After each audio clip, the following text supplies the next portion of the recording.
1460 WVOX. Now, live from Whitney Media, 1460 WVOX, the Greenberg Report, with Greenberg Town Supervisor Paul Feiner. You can join in the conversation at 914-636-0110. Now on 1460 WVOX, here's Greenberg Town Supervisor Paul Feiner. Good morning. Greenberg Supervisor, and we have a really interesting program today. I've known Seth Segall. He's a resident of the Juniper Hill section of Greenberg for a number of years. Seth is very involved with the Juniper Hill Civic Association, was on the board, and he also is a Zen Buddhist Priest and a retired clinical psychologist whose books include Buddhism and Human Flourishing, a Modern Western Perspective, and Living Zen, a practical guide to a balanced existence. And Seth is also a former assistant clinical professor at Yale School of Medicine and former director of psychology at Waterbury Hospital in Connecticut. And I thought that it would be interesting to chat with Dr. Segall about his involvement in Buddhism and why Buddhism and meditation could help us possibly cope with the COVID-19 crisis. So thank you, Seth, for joining us. Hi, good morning, Paul. Could you tell us a little bit about Buddhism? What is Buddhism? Well, that's an interesting question, Paul. In some ways, Buddhism is a religion. In other ways, you can think of it as a philosophy. There are other ways in which you can think of it as an approach to psychology. And there are other ways in which you can think of it as a path to into a rich and flourishing life. So it has all of those qualities, and different people take it for different things. And in most of Asia, it's treated as a religion, but a lot of people here in the United States treat it more as a philosophy and as a personal path to development.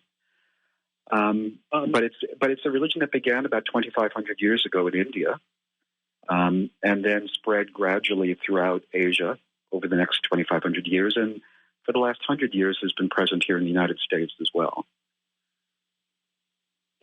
What made you get interested in Buddhism? Well, it was a multi-stage process, Paul. Back about 55 years ago when I was an undergraduate, we had a fellow come and give a series of lectures at our university. His name was Alan Watts, and he was probably the foremost popularizer of Buddhism in the West at that time. And his lectures got me really intrigued in the topic, and I read everything I could about it. But it remained just a kind of intellectual interest because there were no Buddhist teachers that I could study with at that time, and there were no local Buddhist communities that I could practice with. But just to fast forward a bit, I went on and earned my PhD in clinical psychology and had a private practice and was working in a hospital up in Connecticut and was teaching on the Yale faculty. And during that time, I worked with a lot of chronic pain patients and was trying to use everything I could to help reduce their suffering. So I learned how to use biofeedback, and I learned how to use hypnosis and a variety of other approaches, but was never fully satisfied with the results I was getting. And back in the early 1990s, Bill Moyers had a television program on PBS called The Healing of the Mind. And in one of those segments, he featured a person by the name of John Kabat-Zinn, who was then working at the University of Massachusetts Medical School. And he was using meditation to work with chronic pain. And I watched him do this. And it reminded me of all the readings I had done back as an undergraduate in Buddhism. And I thought, gee, I really want to learn how to do this. So I asked the folks at John Kabat-Zinn's clinic, can I do an internship there? And they said, yes, you can, but first, you had to have been meditating every day for about a year in your own personal meditation practice. And you have to have gone on at least one 10-day silent Buddhist meditation retreat at a Buddhist monastery. So I said, okay, I can do that. So I went ahead and began my own practice of meditating, and went ahead and did a 10-day retreat, and then went ahead and did the internship. And that was the beginning of my getting in. We have to take a break, and we'll be right back in about 5 minutes, and we're going to talk with Dr.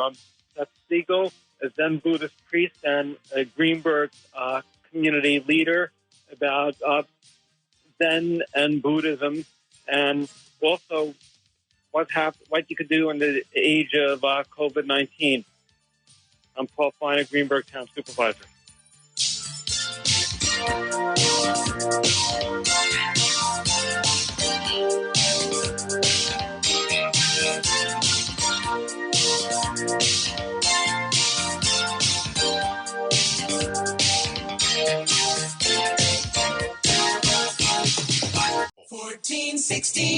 WVOX. Now back to the Greenberg Report on 1460 WVOX. Once again, here's Greenberg Town Supervisor Paul Feiner. Hi, I'm Paul Feiner. I'm the Greenberg Town Supervisor, and we're continuing our discussion with Seth Segall, a resident of the Juniper Hill Civic neighborhood in the town of Greenberg, who is also a Buddhist priest. Dr. Segall has also written some books, Buddhism, Encountering Buddhism, Western Psychology and Buddhist Teachings, and also the Existential Buddhist blog. He's been doing the blog since 2010. Seth, are there many residents of Westchester County who are Buddhists? Well, we're a comparatively small group compared to other religious groups, but there are Zen congregations. We call them sanghas, scattered throughout Westchester. So, for example, White Plains has two such groups: one that meets at St. Bart's Church on Tuesday nights, and one that meets at the Unitarian Church on Saturday mornings. There are also other groups in New Rochelle and in Yonkers and in Purchase and so forth. So most communities, there's one up in Ossining. So there are many, many Buddhist communities here, but they tend to be small groups of maybe 10, 20, 30 people, the congregations.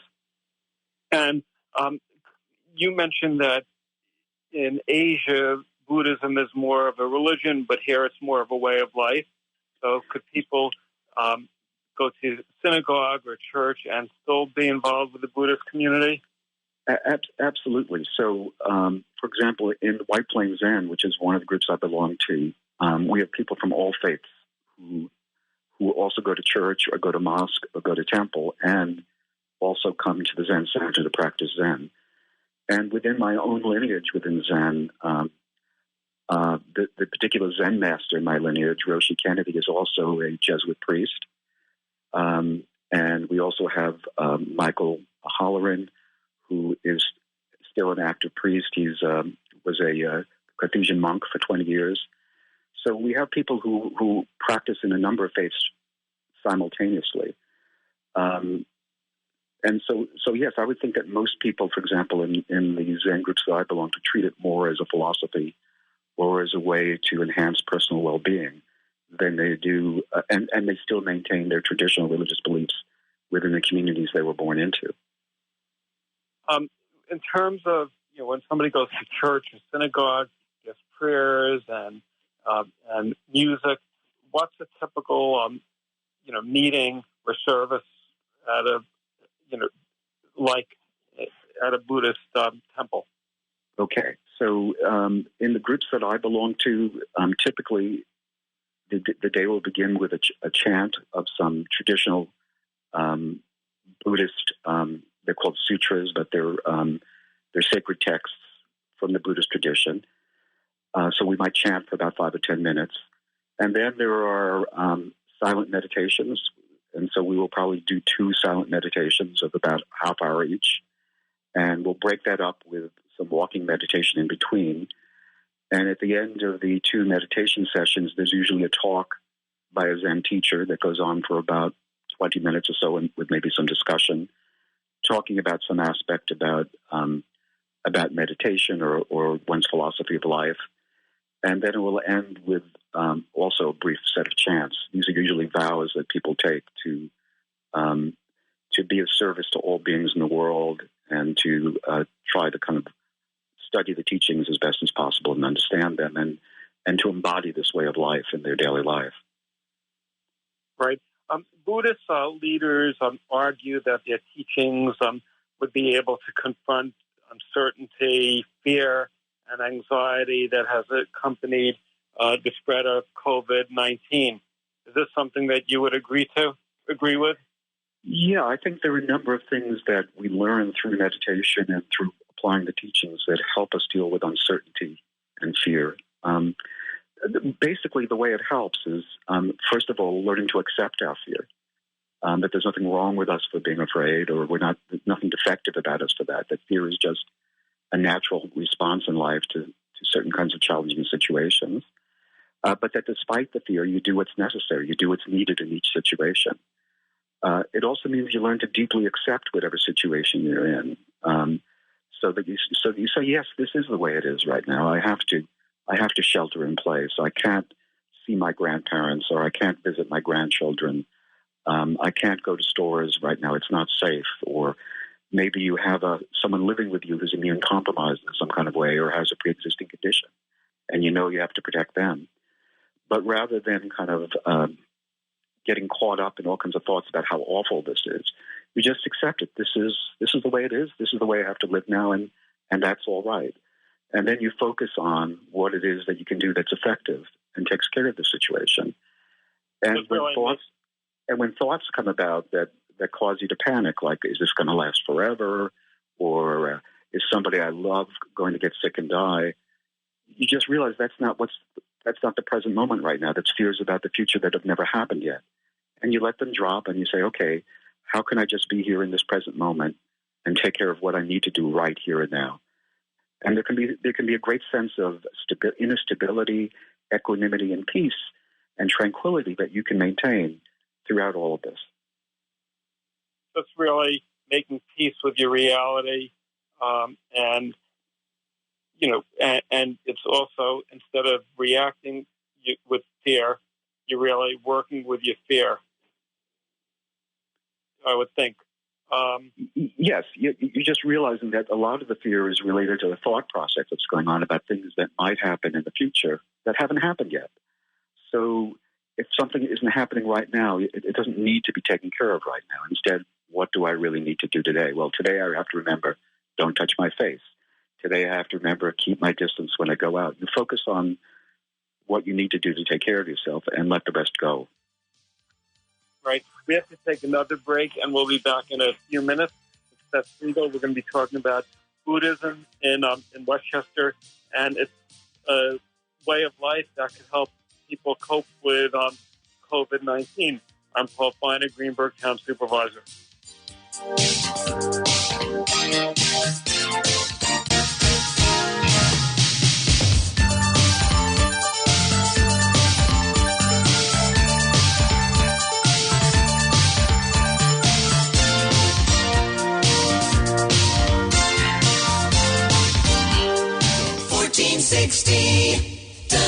WVOX. Now back to the Greenberg Report on 1460 WVOX. Once again, here's Greenberg Town Supervisor Paul Feiner.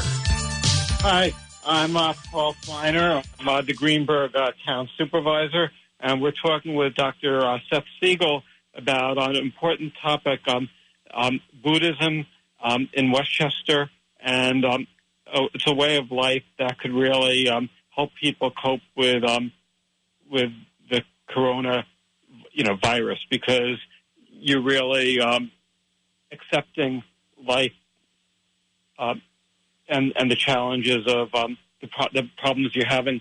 Seth, I wanted to ask you, a question. What, if somebody wants to get involved and at least try it out, how do they go about doing so?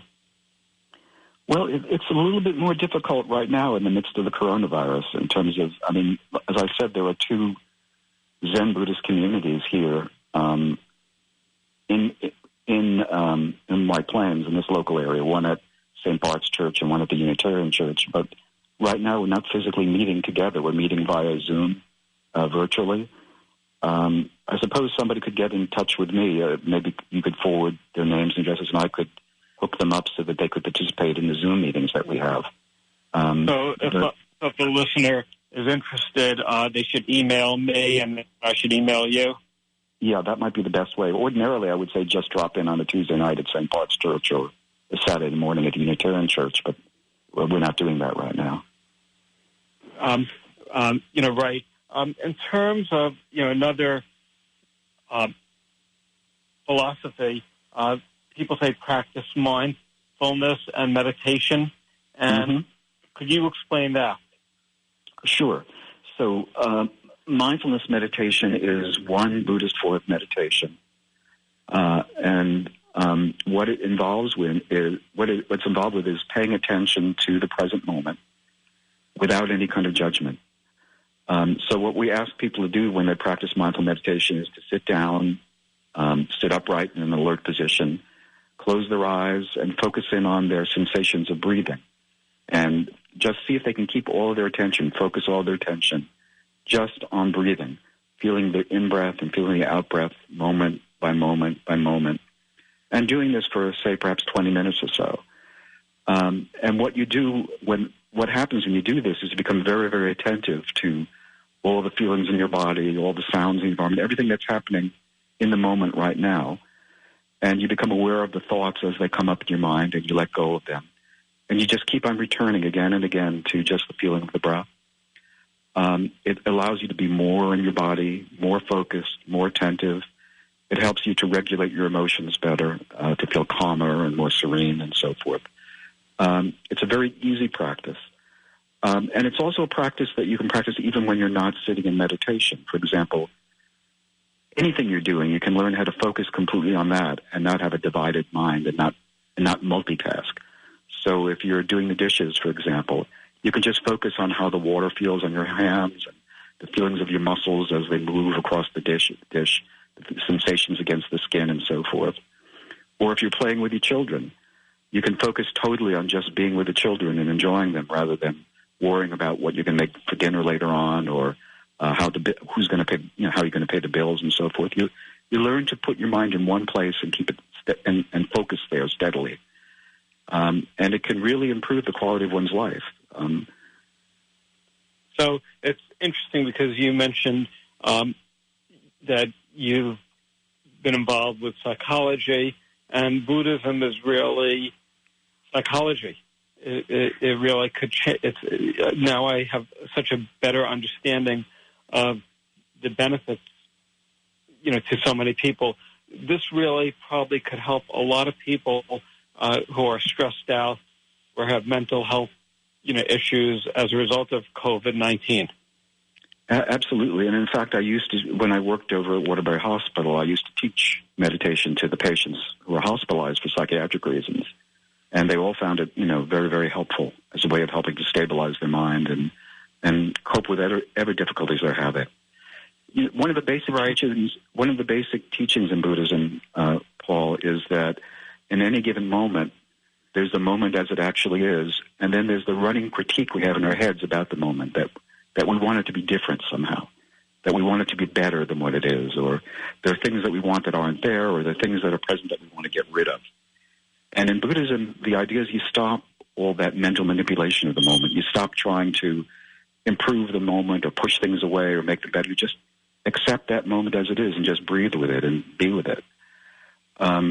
So when you sit down to meditate, for example, the first time you sit down to meditate, you might say, well, this situation isn't ideal. It's the room is too warm, or it's too cold, or there's a radio playing outside and it's too noisy, or I'm too sleepy, I can't meditate well, or I'm too agitated, I can't meditate. You want to reject the way things are in the moment and make them perfect somehow. They're never going to be perfect. Instead, if you can just accept the moment the way it is and settle into it, it can be fine just the way it is. And most moments in life can be fine just the way they are if we allow them to be. The other thing I wanted to say, Paul, is that a very big part of Zen is what's called not knowing. being comfortable with not knowing.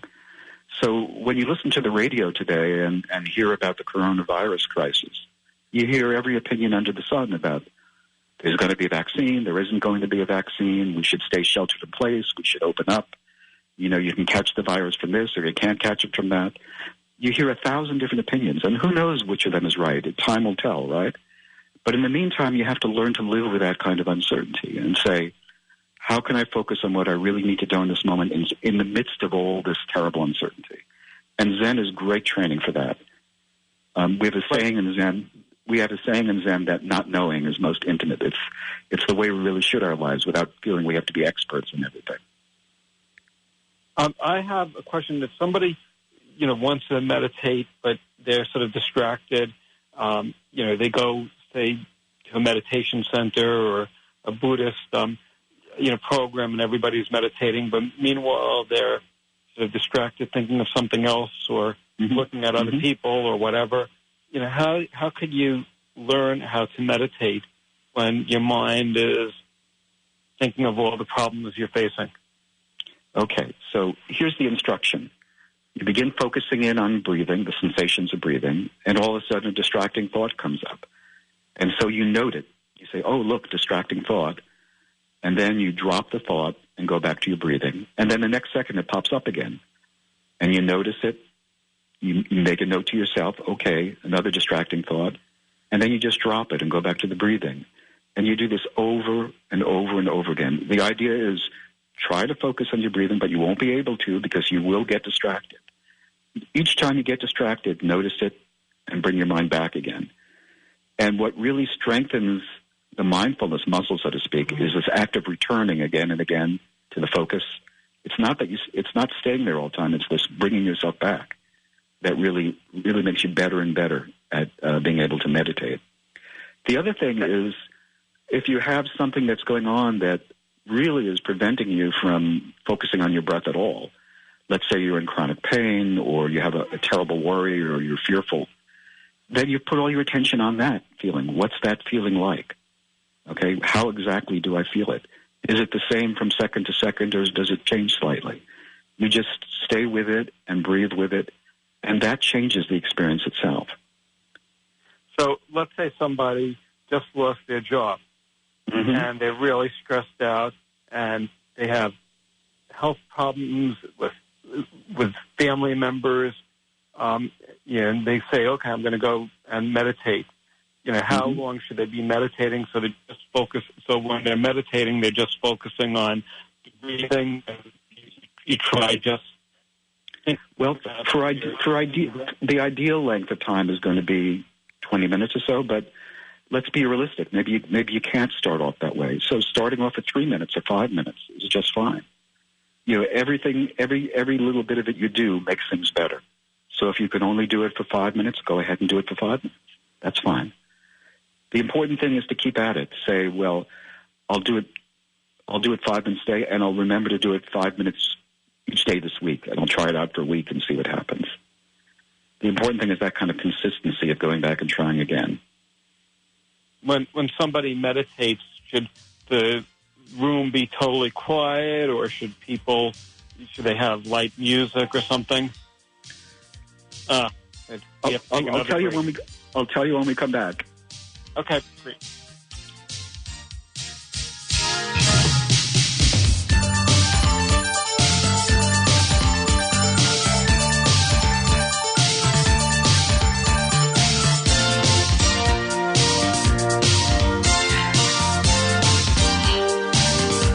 Now back to the Greenberg Report on 1460 WVOX. Once again, here's Greenberg Town Supervisor Paul Feiner. Oh, hi. I'm Paul Feiner. I'm the Greenberg Town Supervisor, and we have a really interesting program. I'm learning so much about Buddhism and the value of the practice. We were talking a little bit about meditation before, and do you think that Seth Segall is my guest, and do you think that it's better to have total quiet when you're meditating or to have light, music? Does that make you meditate better? So I think that the best way to do it is to sit in total quiet. So what I will do, for example, is I go into one of our spare rooms and will close the door. I'll take my phone and put it on airplane mode so that there won't be any dings from arriving text messages or phone calls to interrupt me. And I'll usually put on the timer on my phone, so I'll know, say I'm going to sit for 5 minutes or 20 minutes, I'll set it for 5 or 20 minutes so I don't have to keep on opening my eyes and looking at the clock to see what time it is. You know, the buzzer will go off when the 5 or 20 minutes are over, and then I'll know it's time to stop my meditation and get up. But yeah, you want to make it as quiet as possible. I don't recommend having music on in the background. Right. You've been a civic leader in Greenberg, and does the fact that you've practiced Zen and the Buddhist philosophy, does that help you deal with some of the stresses of just living in a neighborhood, or reading stories about government policies that maybe you disagree with? Well, first of all, there are never any problems in our neighborhood, Paul. We really are a very congenial neighborhood, so I hardly need Zen to help me cope with living here. But yes, in terms of listening to the daily news, it does help. There are a lot of things that I hear that I disagree very vehemently with and think are wrong-headed. But I also realize there's only a small amount in the world that I control, and that I have to be able to accept that the world is not going to necessarily go the way that I want it to go. And in fact, if you look at the whole history of the world, it's really been the history for pretty much the most part of one bad king after another. Some a little bit better, some a little worse, but there's never been any golden age in which everything went well and we had perfectly wise and compassionate rulers. So you learn that this is one of the conditions of life, and instead you focus on what can I do about it. Is there anything any role that I can play? Can I write a letter to an editor in the newspaper, or can I help a particular candidate out who I approve of and lend money to his campaign? Or is there a particular piece of legislation that might be up before the town council, for example, that I might want to propose? But I think it's so helpful to focus on what can I really do, and then just be constructive about it. Was it Eleanor Roosevelt who said it's better to light a candle than to curse the dark? That's really our role here. What can we do, and how can we be helpful? And right. The Zen attitude is to approach every situation not in terms of not what's in it for me, but how can I help? Right. And I think one of the interesting things is when you look at, say, newspaper ads or TV ads, you always think of perfection, and nothing in the world is perfect. Do you feel that Facebook, everybody tries highlighting how much fun they're having, how great life is, and it sometimes makes people a little depressed because they think everybody is happier than they are? It's a good question, Paul. There are psychological studies that show that the more time people spend on social media, the unhappier they are.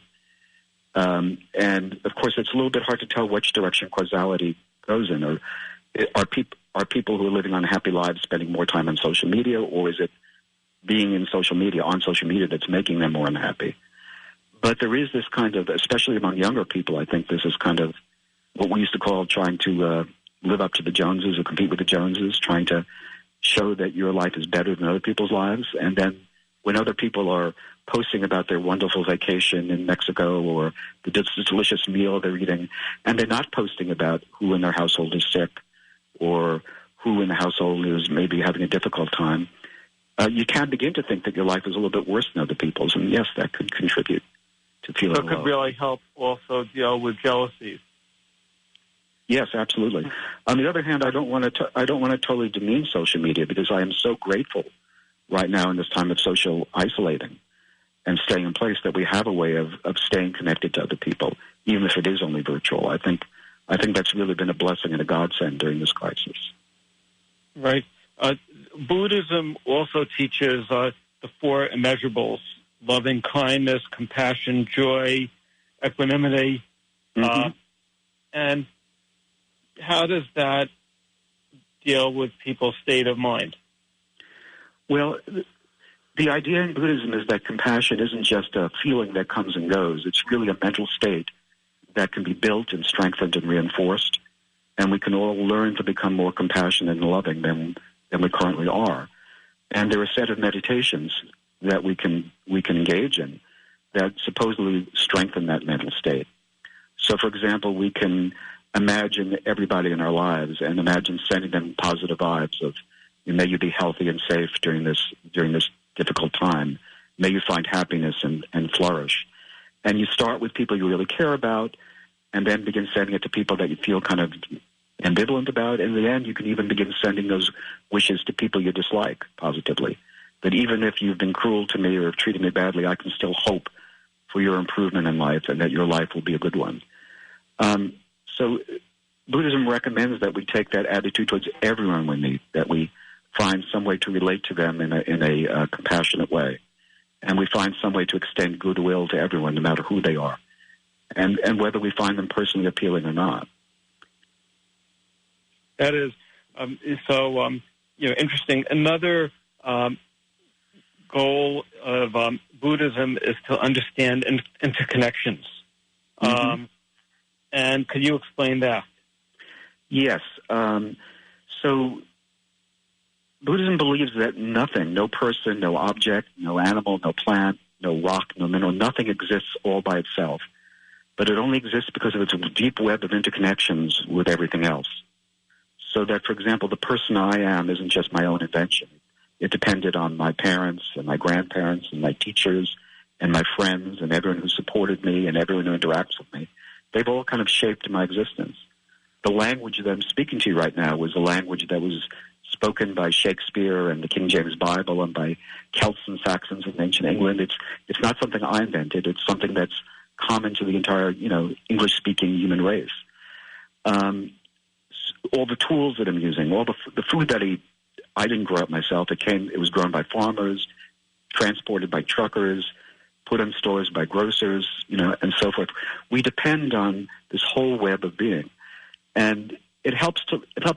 There's a way in which in the West we overemphasize individuality. We think of ourselves as self-made people or as captains of our own ships, and that's very far from reality. We are really all dependent on each other. Right. We just have maybe a minute, left. I just want to mention if people want to get involved, they could email me at pfeiner@greenbergny.com, and I'll send the emails to Seth Segall. And I'm also wondering, after the pandemic is over, where do you meet and when do you meet again? Okay, well, again, once this coronavirus crisis is over and we're again meeting publicly, the White Plains Zen group meets at St. Bartholomew's Church in White Plains on Tuesday nights at 7. And the Boundless Way of Westchester Zen group meets at the Unitarian Church in White Plains Saturday mornings at 10 a.m. And so, I'm sorry. Beginners are always welcome. Right. Do you think they're going to... I'm sorry. We ran out of time. I'd like to thank you so much for joining us. I'm Paul Feiner, Greenberg Town Supervisor, and I'll speak to everybody next week. Thanks so much. Thank you. Thank you, Paul.